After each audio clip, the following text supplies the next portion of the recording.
Hello guys, and welcome to my top 10 skills for PvP in the Elder Scrolls Online. As always, I am looking for more top 10 suggestions, so if you guys have any, feel free to throw them in the comment section below, and the most liked one we will do.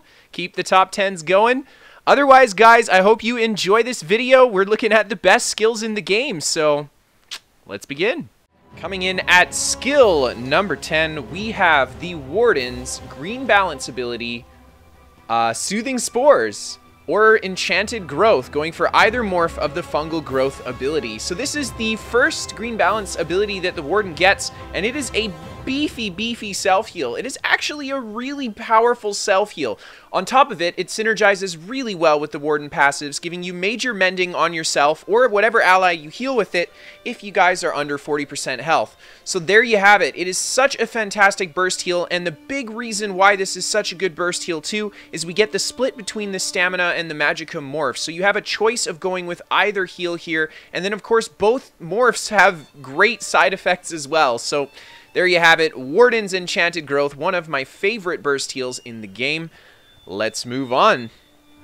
Alright, coming in at number 9, we have the Sorcerer's Hardened Ward. So this is a Daedric summoning ability, and it is mighty fine. This is, quite simply put, the strongest damage shield in the game for the amount of magicka that it costs. There is no other magicka-based damage shield that will be more cost-efficient and more powerful than Hardened Ward. Sure, you might be able to get your annulment a little bit stronger, but it's still going to cost way more than this Hardened Ward will. 3k magicka for that big damage shield, and I think I am in 5 medium armor on my Sorc right now too. So there you have it, guys. Massive amounts of damage shield, and that's just why it's here. Best damage shield in the game. Let's move on. Alright, now let's take a look at the 8th most powerful skill in PvP, and this is the only execute on the list. Now this is a really great ability, guys, Poison Injection. This is one of my favorite executes, and it's because of just how this ability functions. You deal the flat up damage with it, and then you get that increased damage over time. And this increases up to 200% additional damage to enemies under 50% health, of course scaling with their health as it drops lower and lower.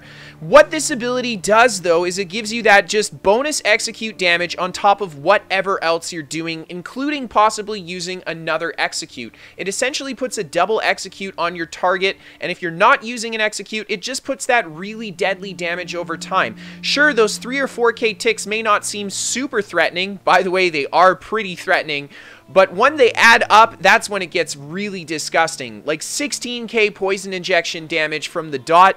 You know, that's where it can be really deadly. So there you have it. I think it is the best execute in the game. It won out over Radiant Destruction simply because I think it just is a better execute across the board. It just gives you a little bit more viability to use other skills with it, whereas Radiant is just a standalone execute. And then on top of it, Poison Injection also gets the Venom Arrow morph, giving you access to a distance interrupt with the bow. Very strong as well.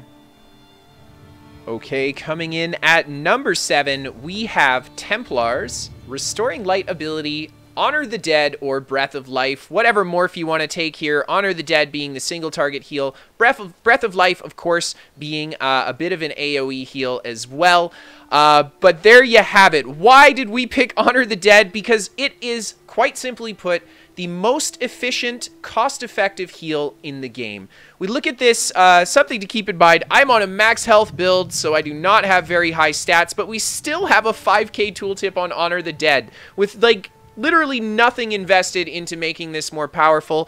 And then if we look at the ability on it, restore 60% of the ability's cost over 8 seconds if you heal someone below 75% HP.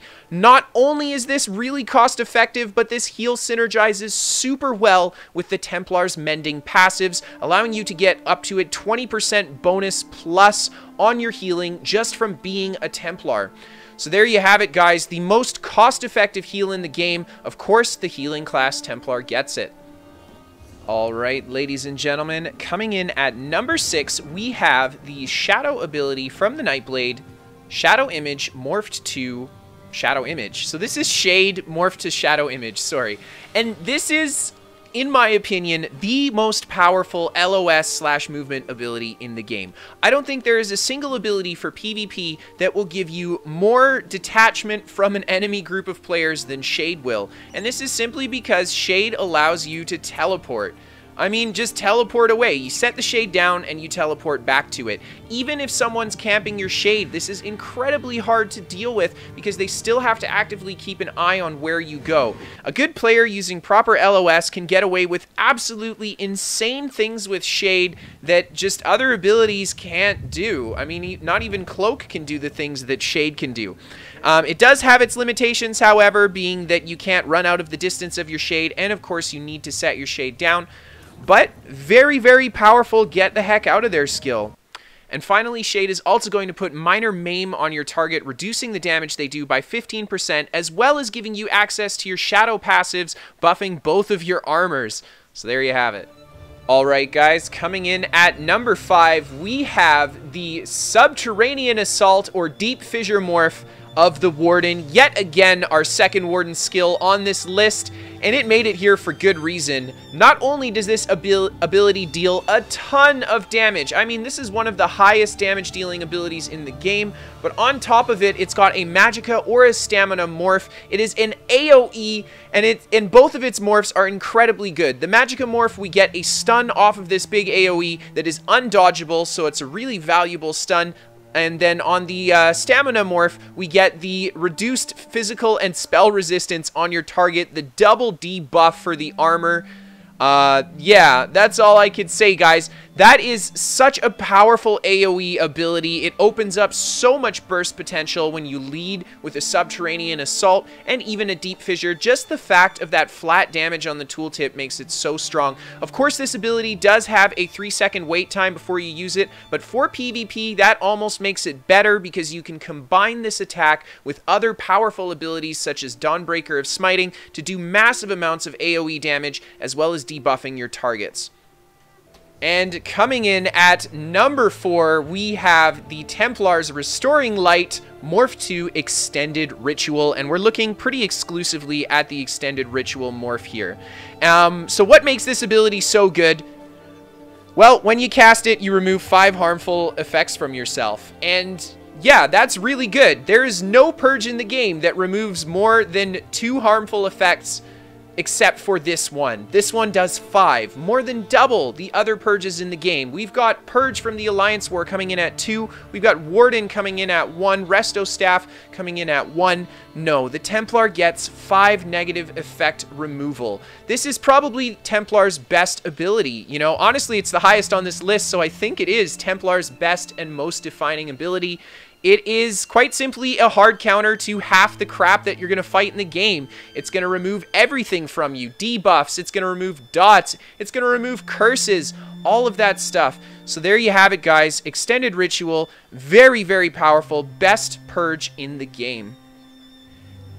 And coming in at number 3, we have Sork's best stun, arguably the most powerful stun in the game, Streak. Now, you know, I had thought about Nightblade's Fear and making this list, and then I got to Streak on the Sork, and I was like, man, Fear doesn't even compare to Streak. You can stun so many more players with Streak than you can with Fear, and then with Fear, they have to be on top of you as well. With Streak, they don't even have to be close to you. You can stun into them. So not only is Streak an absolutely fantastic stun, and arguably the best in the game, but on top of it, it's a mobility skill too, and it's going to launch you around, I think, 25 meters forward when you cast it, which is super fantastic.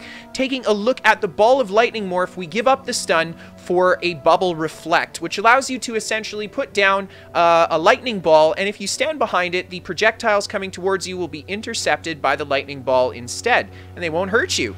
So there you go. 2 kind of good morphs here, but I think Streak wins out between the 2 because of that really, really powerful AoE stun. Not to mention the tooltip damage is actually pretty decent too. On a very glassy Sork, you could use Streak very powerfully in an offensive build, and it would be very, very strong. But just Streak in general, all around fantastic ability.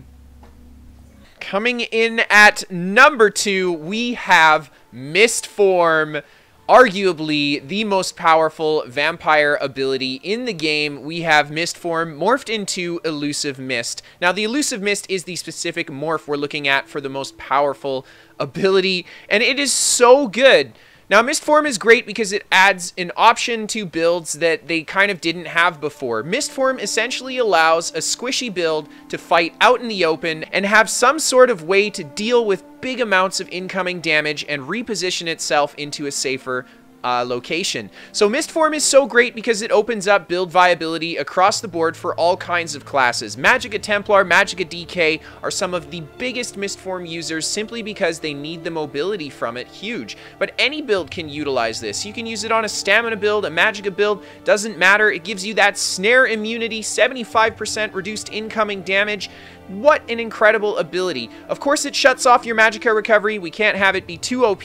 But there you have it, guys. Number 2, Mistform. Very, very powerful. Definitely deserves the spot that it got. Alright, and coming in as the number 1 ability for PvP in the Elder Scrolls Online. I'm sure some of you guys saw this coming. If you didn't, well, you should have. It is Dark Cloak. Now, Dark Cloak or Shadowy Disguise, the morph here is kind of up to you. Dark Cloak, of course, giving you minor protection, very, very powerful. Shadowy Disguise giving you the crit coming out of your stealth. But both of them give you almost 3 seconds of invisibility. And invisibility is probably the best thing in PvP. I mean, I'm not really sure if there's anything that can come close to invisibility for survivability. You know, as we've gone through this list, we've seen abilities like Streak and AoE stun movement, very good for survivability. We have things like Shade, which is going to be able to teleport you the heck out of there, things like Mist, but these all kind of don't have it over Cloak. I mean, Cloak just gives you more options. Not only is it fantastic defensively, but it gives you really powerful offensive gameplay. I mean, a good Nightblade that uses their Cloak right can come out of stealth with a heavy attack every single time they hit. And leading with a heavy attack is going to increase your damage by massive amounts. So there you have it, guys. Cloak is, in my opinion, the best ability for PvP in the game. Stealth OP. Stealth OP. And the last thing I wanted to mention is that Cloak also gives you access to your armor passives because you have absolutely excellent synergy with it on a Nightblade. Alright guys, that is it for the top 10 skills in the Elder Scrolls Online. If you guys want to suggest future top 10s, feel free to throw them in the comment section below. And the one with the most likes, we will do. We will continue to keep the top 10s going, guys, so continue to give me the top 10 ideas. Anyway, if you guys liked that video, hit that like and subscribe button. And finally, we are sponsored by What the Fast, a VPN for gamers. If you have crap ping to your favorite games and you feel like you want some better ping, maybe a VPN is what you need. It's free to try from the link below in the description. And as always, guys, have a fantastic time.